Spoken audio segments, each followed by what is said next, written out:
didn't know what I wanted to do for a very long time. That's one of the reasons why I chose this program, because it gives you a lot of freedom. But I didn't really want to do playback because it's a bit too much. It's too intense. There's a huge workload. If I let go of math, like if I want to actually study something scientific, I can't do it. I think it was very similar for physique chimie as well. I was kind of like, ça va m'ouvrir des portes. I know my sister did UCAS before me, and she mentioned a bunch of books in her application. Everyone did, I think, pretty much. You just have to really show that you already have knowledge on the course you're applying for. So I was kind of like, you know what, this will force me to get out of my comfort zone and try something new. And I'm actually really happy that I did.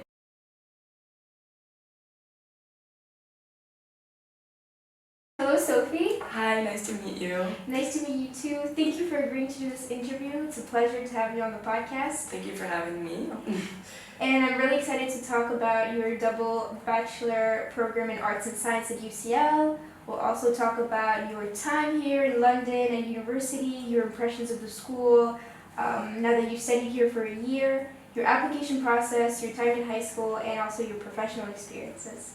But before we start, I was wondering if you could tell us a little bit about yourself, such as, for example, where you were born, what languages you speak, when you graduated from EGM, and what spécialité you took there. Okay.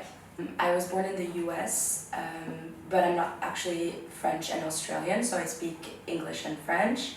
A bit of Spanish too, but I mean through the back, so not much.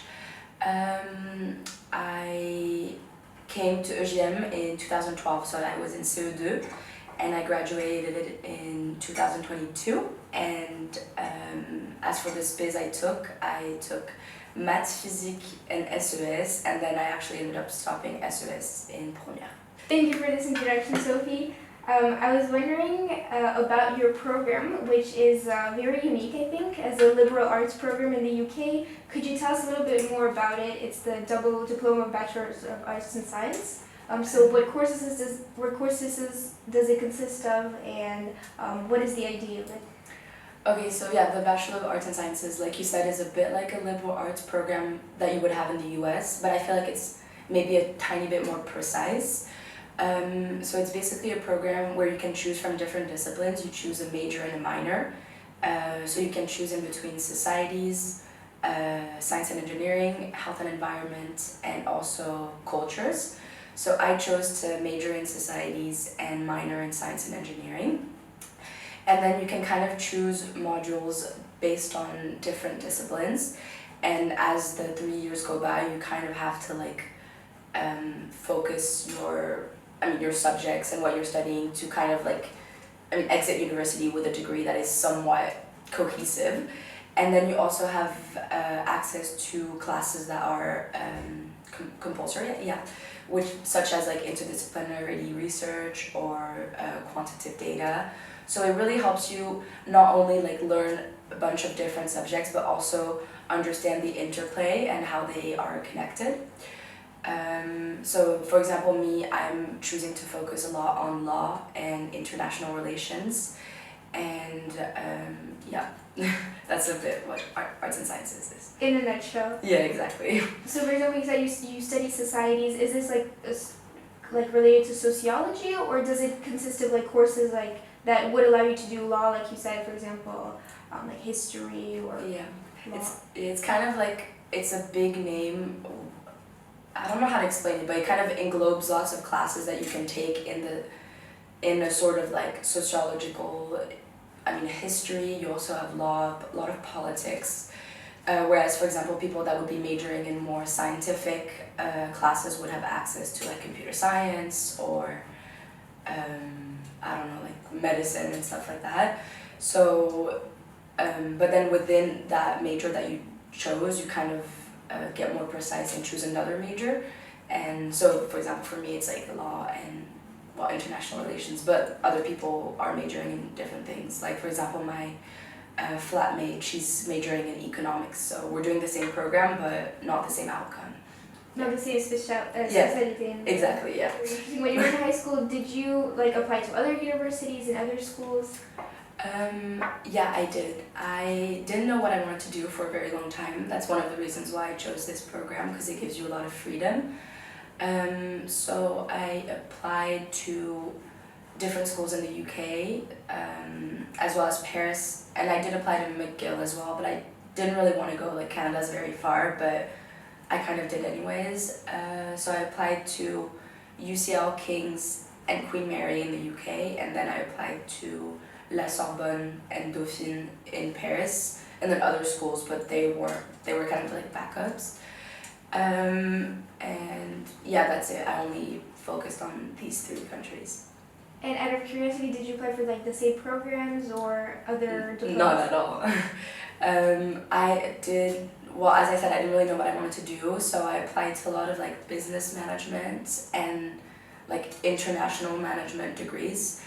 And arts and sciences was like the only degree that I like really wanted, but I didn't really know what else I wanted to do. Like I didn't want to like do law or do politics because it felt very constraining, and I honestly only started to think about uni like early down that, and so I kind of like didn't know what to do when I chose this. Yeah.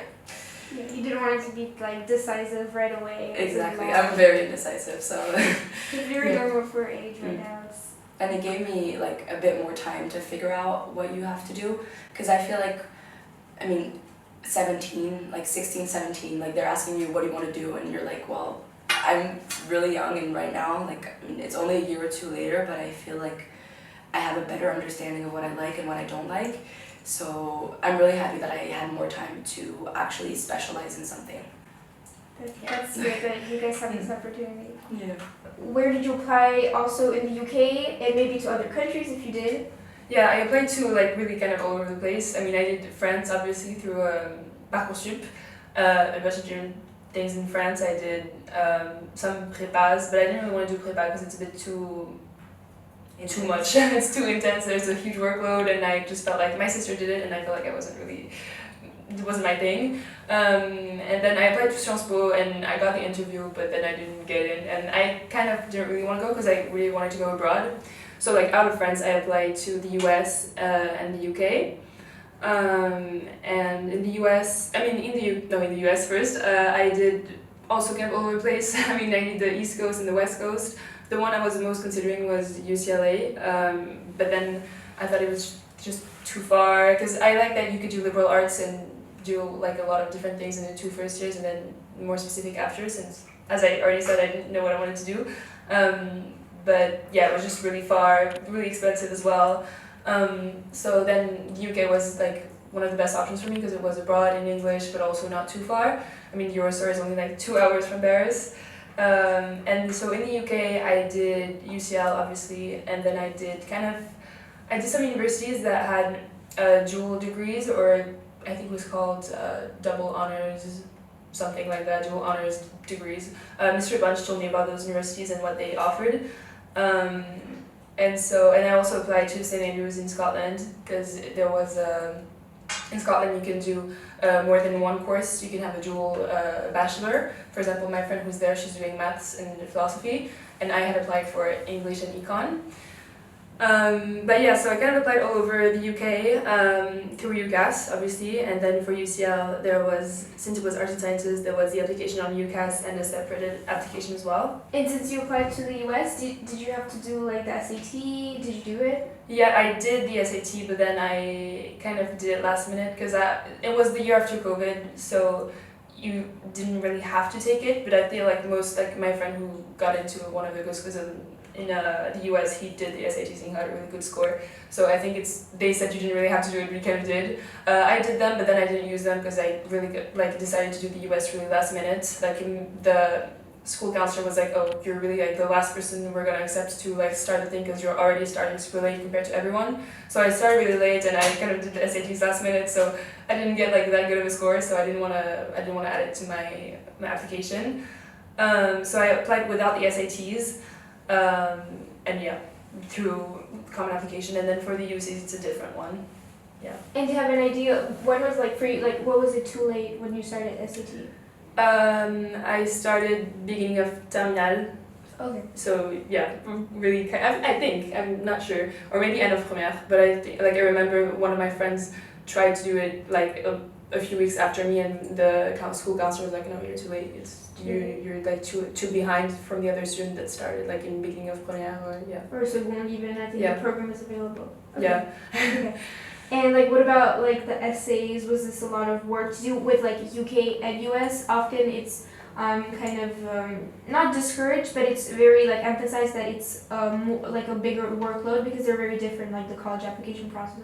Yeah, for sure. I think it was definitely a lot of just so many essays for all the US. I mean, the UK is only one essay. I think my personal statement, I kind of did a lot of stuff last minute. I wouldn't really recommend, but my personal statement, and I think most of my friends who also did the UK kind of did it.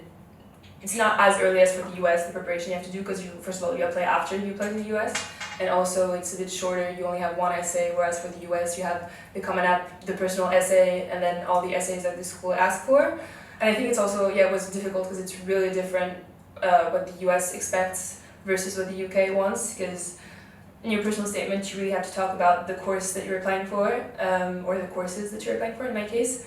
And like you have to base yourself on like books and references, and it has to be like quite academic, whereas the personal statement can be way more, it's really much more about you and what you bring kind of to the world, or what your vision is, and just much more centered around yourself than for the UK. So it was quite different and a bit difficult to handle both of them. Did you have to do additional exams or interviews or like additional assignments, I guess, when you were applying? Basically, because arts and sciences is a very like different program, they don't read the normal personal statement that you would send in. So they send you like, I don't know, a couple weeks after applying, or days, I don't really remember, a questionnaire that you have to answer. And you have like, I don't know, 24 to 72 hours, I don't really remember how long, to fill it in. And it's kind of like a personal statement. It's like very like, what do you like about this degree? Why you? How does it fit with what you've done before? How does it fit with what you want to do? So it's a personal statement, but like a bit longer and a bit more guided. And because otherwise, if they were to read your personal statement, it would have nothing to do with the actual program. So I think that's why they do it. But apart from that, no interviews. That was the only extra thing they needed to do. Because they know that their degree is kind of specific for the UK, and it, like you said, it wouldn't really be like very precise about them, and rather because the UCAS personal statement is for every university. Yeah, exactly. You write it once and then just send it to every. So it's not about the university; it's about the program. So you have written it for other universities you applied to, like Queen Mary and King's, but they didn't read it. They only looked at the questionnaire. Right? Yeah, I think they didn't read it. That's what Mr. Bunch, the college counselor, said. Maybe they did, and then they decided to ask for like more specific things. But yeah.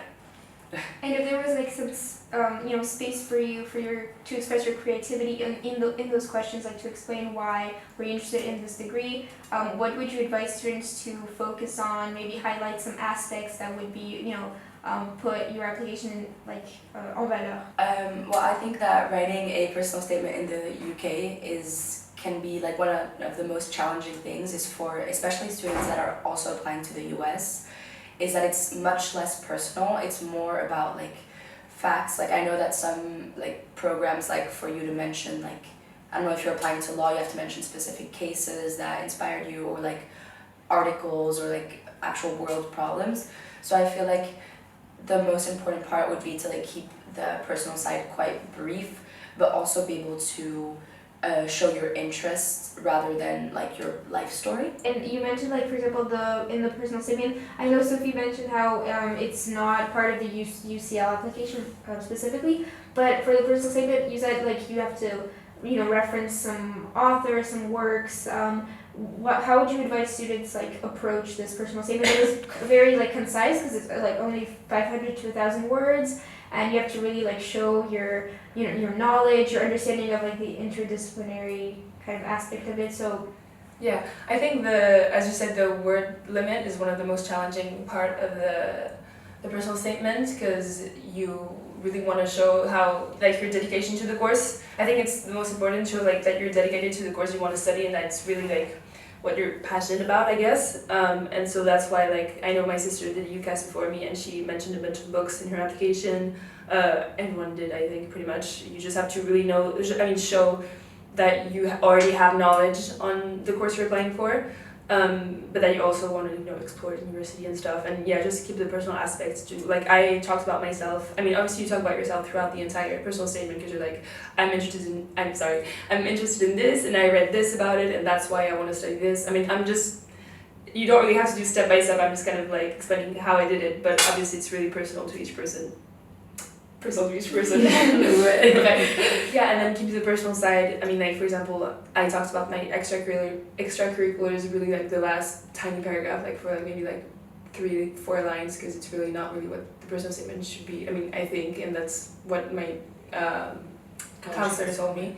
But yeah, and about UCL, it was a different application because it's just for our program, Arts and Sciences. You had to apply through something else because since it's a more interdisciplinary course, it doesn't really make sense to focus your personal statements on one course when you're actually applying for more. But personally for me, since I applied to schools in the UK that also had dual degrees, my personal statement was already kind of about different disciplines. It was about English, literature, geopolitics, and econ. So it was also kind of hard because normally you have a whole personal statement to talk about one course, and I kind of talked about 3. But I mean, it was, once you figure out how to balance it out, I mean, you're really like surrounded by like the counselor and stuff.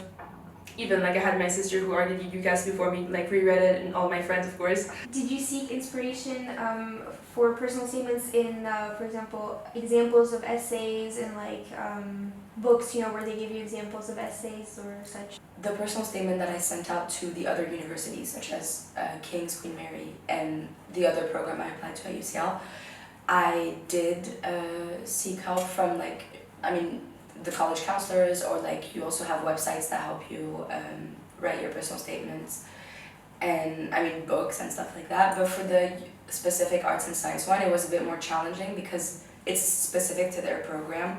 So you can't really like compare it with your peers and stuff like that. You kind of need to like figure it out on your own. And I didn't know that other people like you were applying last year to this program. So I was kind of like on my own like doing that. So just like a lot of research, and plus like the time limit is quite short between the time they send it to you and you have to give it in.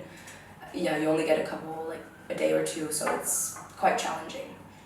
Very restrictive in time. And not very stressful. A little bit, yeah. Could you tell us a little bit more about the questionnaire that you have to do specifically for UCL? Like, how would you advise students to approach it, and what are what would be good to emphasize on in those answers?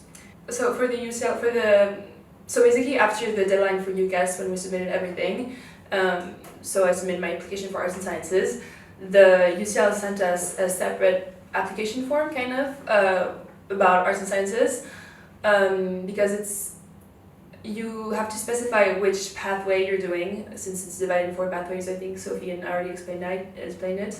So you have to specify what your minor and major is going to be, as well as like your language and stuff. And they ask a lot of questions about interdisciplinarity. I think it's the main aspects of it. So as Sophie already mentioned, it's kind of, you have like a short amount of time to answer it and to send it back. I think it's 48 or 72 hours. And since not a lot of people do it, especially at UGM, like a minority of people do it, you don't really know what you're supposed to say. So I think you just have to answer the questions in the best way possible. It's a lot about interdisciplinarity and how, why you think it's valuable, how you think you would fit in the interdisciplinary course. For example, one of the questions was about what you think a global world main issue is nowadays, and why do you think an interdisciplinary take on it how it would be helpful and how it would have advantages. Basically it's really about the advantages of interdisciplinarity, and then kind of all the other colleges question why you would fit in, why you want to do it, etc. When did you begin thinking about higher education, the application process back in high school? I'm not sure. I don't know. I think it's just beginning of high school. Everyone started wondering what they're gonna do, especially when everyone started started revising for the US and the application, it kind of made people like realize, oh, we actually have to start thinking about it like soon because it's coming. But I have an older sister, as I mentioned, so I kind of already went through, I mean, on the side, like I saw what she was doing for her colleges and applications and stuff, so I kind of already knew what to expect. And I think at the EGM they really emphasize, I mean, there's a lot of universities that come to the school and give talks about like their universities. I can't remember which, but I went to a bunch, and I think it was Seconde and Première mainly. They have a bunch of universities come and like talk about courses or just talk about programs and or just the university in general. So I think that's when you really start thinking about it. But then, as I said, I didn't know what I wanted to study, even in terminale. So and even now I'm still doing a lot of different courses. So I think you don't have to stress out yourself too much when you're in high school, because at the end, I mean, you definitely have to do it in everything in advance, because that's the best way you'll get a chance to get to an actual good university. But yeah, just don't stress out yourself too much, because you still have time to think about it. And at the AGM, there's a lot of counselors that will help you. That will like be there to support you. Yeah. And I know you said you don't know specifically what you want to like focus on later in the Bachelor of Arts and Science, but do you have an idea of? Yeah, I think, I mean, I do have some main courses that I study. For example, I kind of centered my degree around geopolitics and literature and econ. I think those are the three main, which is also what I had talked about in my personal statement, so it's still kind of coherent. But yeah, last year I did some classes in geopolitics or international relations, literature and econ and math. I stopped math this year, but as Sophie already mentioned, we also have like a core program, like core courses that are mandatory. So she already mentioned it, but like quantitative methods, data science and stuff, or research methods. So it's kind of all over the place, but then you do have to like focus on more something. I think last year I did kind of eliminate some stuff. Like for example, I didn't really like micro, I preferred macro. So this year instead of doing econ, I'm doing macro, which is like a very small difference, but it's still more precise. And then math I stopped. I also stopped doing quantitative methods this year. I only did it last year. So I think you do have a chance to kind of affiner your degree, make it more precise. Narrow down. Yeah, narrow down your degree and what you're studying. So basically, yeah, I think like when I try to explain it to someone, I just say that I do geopolitics, literature, and econ. So those are my three main courses. Yeah. And now that you've studied at UCL for a year, how would you like describe the environment to someone who would like to apply? For example, like you mentioned how you can like narrow down the classes. Is there a lot of like different professors and classes that you guys have in the program? Yeah, I think since basically the thing with arts and sciences, you choose modules. I mean, in all UCL obviously, but in most classes, in most other courses other than arts and sciences, you have core modules that you have to do, and then you maybe have like one or two optionals. Whereas in arts and science, you really have only two that are mandatory, and then the rest is optional. So you can really choose from kind of any departments that you want when you have prerequisites. I mean, sometimes classes are full because a lot of people ask for them. For example, in the econ department, it's difficult. Some classes are more difficult to get into than others. But otherwise, you can really kind of literally choose from the module catalog online which classes interest you and which one you want to do. So yeah, then you have different teachers and professors for all of them. As Sophie said, we have lectures and then seminars, which yeah, I think is all the UK works like that. But I think the professors are really great. It really depends on the course. For example, one of my class is on, it's kind of like comparative literature in the beginning of the 20th century. And it's 2 hours per week and we're only, I think, 10 or 15. So we don't even have a lecture and a seminar because the lecture and seminar are like the same thing because we're not a lot. And the teacher is really amazing. It kind of reminds us of EJM because he has his book and he doesn't really have notes. And I don't know if people know Mr. Javlo, but it's kind of the same thing. Like he just talks and talks and talks and not really looking at any notes. Like it changes from some lectures sometimes, like for example, especially in like econ, you have the presentation and then the teacher's kind of like reading the slides to explain everything, which makes sense for econ. But it's also interesting to have like that other aspect that's more personal, I guess. Interactive. Yeah, interactive. And how would like a week at UCL look for you girls? Like, how much time do you work, and how much time are you in lectures? Do you have time to do like club activities, like participate in societies? Yeah, I think everyone in UCL kind of has the same amount of hours of work per week. It's around like 11 to 14, 15 max maybe. So it's a huge difference from high school, which was like kind of a shock at first. And you have to learn to balance out when you're not in class, when you're going to the library and like doing your readings, doing your homework, revising, especially if you're doing also like scientific or quantitative modules, you have to like do a lot of exercises or other more literary things, you have to do a lot of reading, so you really have to figure out how to schedule like enough time to read and do the readings, do the homework, go to class. And also, I think UCL is a super social university. Like as Sophie said, it's huge, a lot of people, lots of different clubs and societies you can join. So I think since we don't have that much hours of class per week, it enables you to kind of balance out time you spend working and time you spend meeting people, doing like things that you like, societies, joining different clubs and stuff, and even trying new things. For example, like last week I really random, but I did a tester for the sailing society. So we were just like boating on a little like lake out of London, which was really random, but it was really fun. And yeah, I like that you can kind of do whatever you want at UCL. It's really nice. I mean, whatever interests you, there's probably going to be a society for it, or if not, you can like create one. So yeah, I think it's a very good atmosphere to be in. And do you take advantage of like how like London as a city, which is very like modern and very active? Do you have time to like go like into events? Yeah, I think since UCL is like a huge campus, it's kind of like mixed with the city itself. So you definitely have a lot of opportunities to discover London and stuff. And yeah, definitely get a lot of events going on all the time. I think UCL also kind of helps you find out opportunities for like jobs or internships or even events, because there's a website, I mean like it's not a faculty but like sort of faculty that's called UCL Careers, and it helps there are obviously career fairs or stuff that helps you since you're in the really active city, helps you like have opportunities for like jobs, for example, or just in general discover more about like mixing what you like in your program and what you want to do later on. So yeah, it really kind of already like immerses you in the like working life kind of, I guess, lifestyle.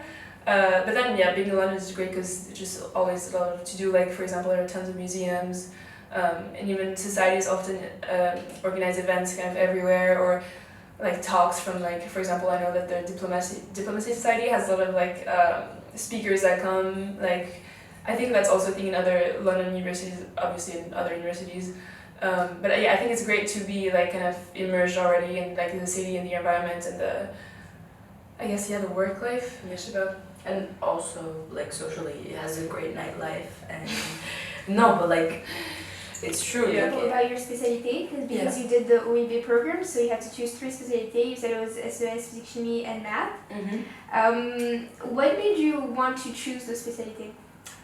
Okay, that was, I guess, a bit by elimination as well. Like I knew I wanted to do maths because I was, quite good at it, and I kind of felt like if I let go of math, like if I want to actually study something scientific, I can't do it.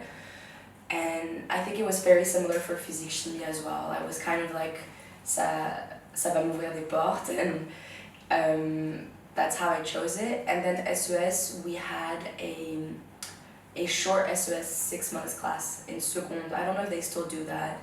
And I found it very interesting, and it was very different to all the stuff that we had learned before, so I took that, but in the end I ended up stopping it because I liked math and physics, so it was kind of like an in-between of like things I liked, things I was good at, but also things that could be useful in the future. And right now I'm not doing anything related to physics, chemistry, but I'm still happy that I did continue it.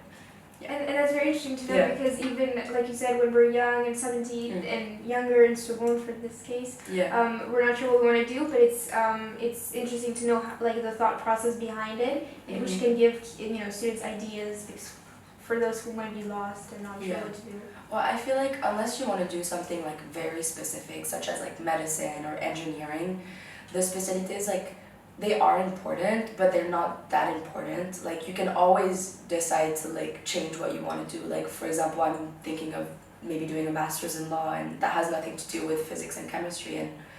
And there's always a way around it. So I feel like like it's not necessarily to put so much pressure on yourself at 15.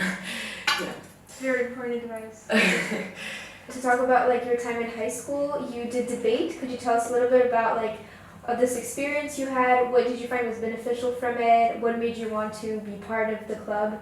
Yeah, I think it was overall a very beneficial experience because it's always valued to have experience in, I mean, obviously clubs and societies, but also debate specifically it kind of links together a lot of different things. Like, it just has a lot of advantages, like public speaking, but also it kind of connects you to like geopolitics in a way, because at the school also we do a lot of MUN. For example, I did a bunch of MUN conferences, I mean Lyman or HMC, and so you learn already kind of about international affairs. And for example, this year I'm taking a class called Principles of Public International Law, and it's like there's stuff that we see in class and I'm like, oh, I remember that from debate, the United Nations, the resolutions, the conferences and stuff. So I think, yeah, it's a really good experience, and I like really would recommend the debate class. Plus, it's always really valued, and like working and applying for stuff. You have like experience on the side of extracurriculars that are like really meaningful and like add a lot to your experience in your CV. I did a lot of athleticism outside of school. I did a couple of bénévolat thing for the what's it called, high school diploma. You had to do the CAS hours, yeah. So I did a lot of banque alimentaire, and then also the gala de l'école and other things. Apart from that, like outside of school activities, I did a bit of guitar for a while, and then running was kind of my sport the last couple of years, yeah. And back in Seconde, you interned at a law firm. Now you're mentioning that you want to do law. Yeah. Back then, did you know that you would like to study this discipline? Well, yes and no. Like basically, I did the stage because I thought that like law was so interesting, and it was in like a criminal law firm, and I feel like it kind of overwhelmed me because I was 15, and I remember on my first day I got there at like 8 or 9, and I got out of the office at like 9 p.m. I hadn't eaten all day, and we had just been running to like the trials and everything, and I was kind of like, wow, this is like a very demanding job. So, and plus I talked to a couple of people that work there, and some were like, I haven't taken a vacation in like a year or two, and I was like, okay.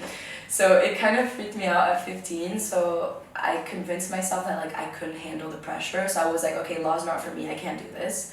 But now, like a couple of years later, I'm realizing that I actually want to do that, and I'm not sure if I want to be an actual lawyer, but maybe like work in that discipline, so I'm kind of going back to it. We have friends that are currently doing their barreau in France, and well, they studied for like 5 years of pure law, yeah.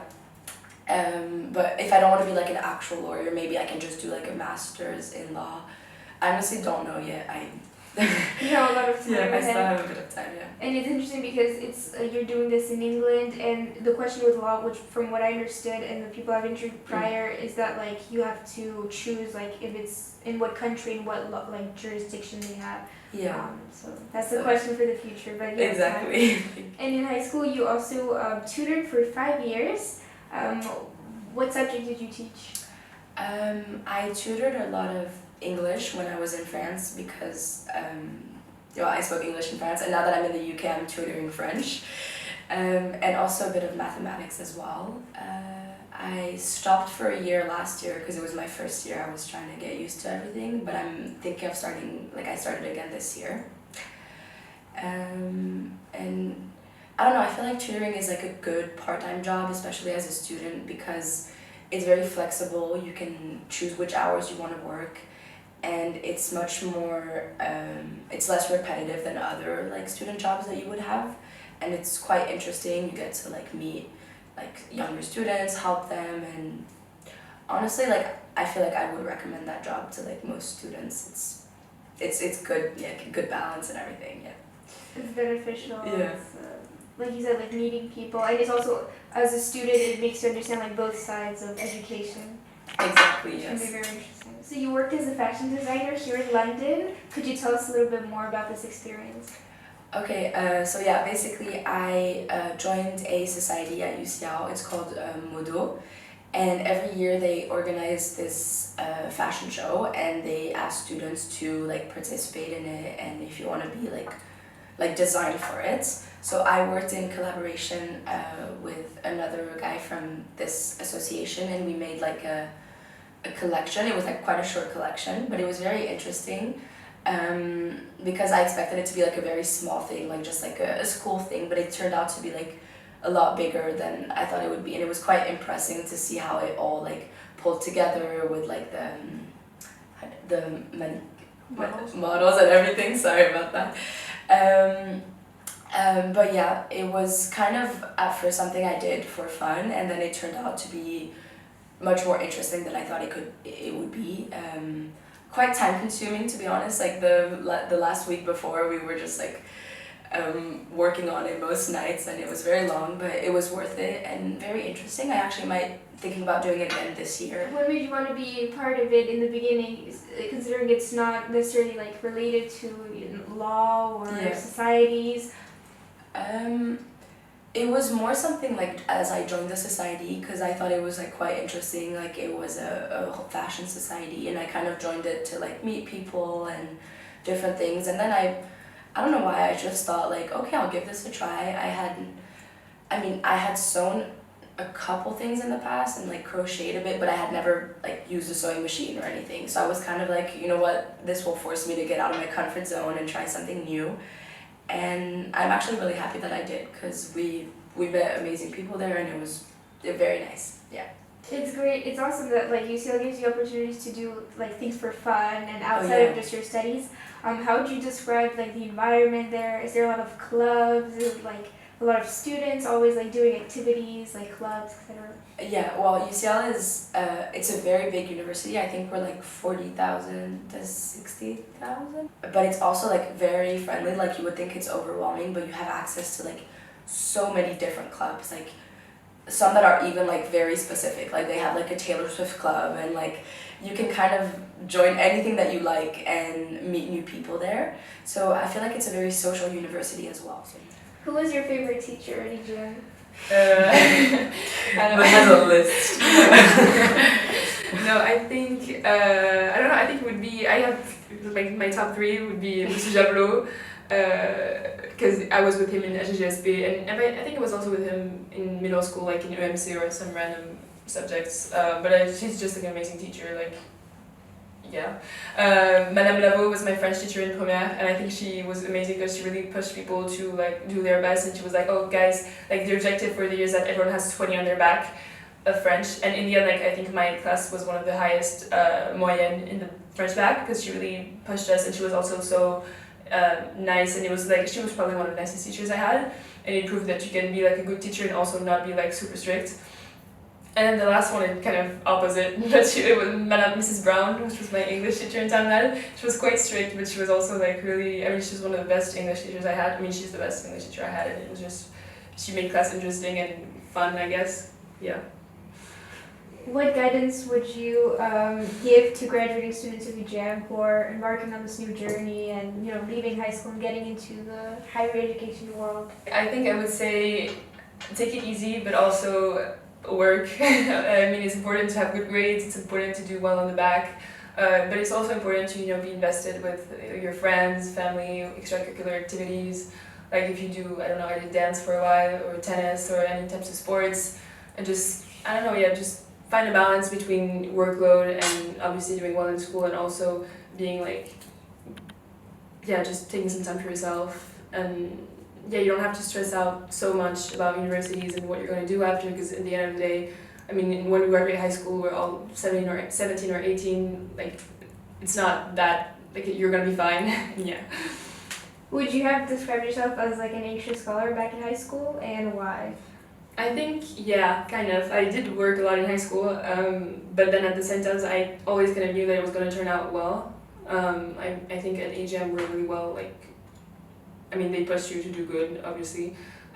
So I was stressed out about where I was going to end up and what I was doing in like the back and stuff, but I knew it was going to work out in the end, so I wasn't too stressed out either.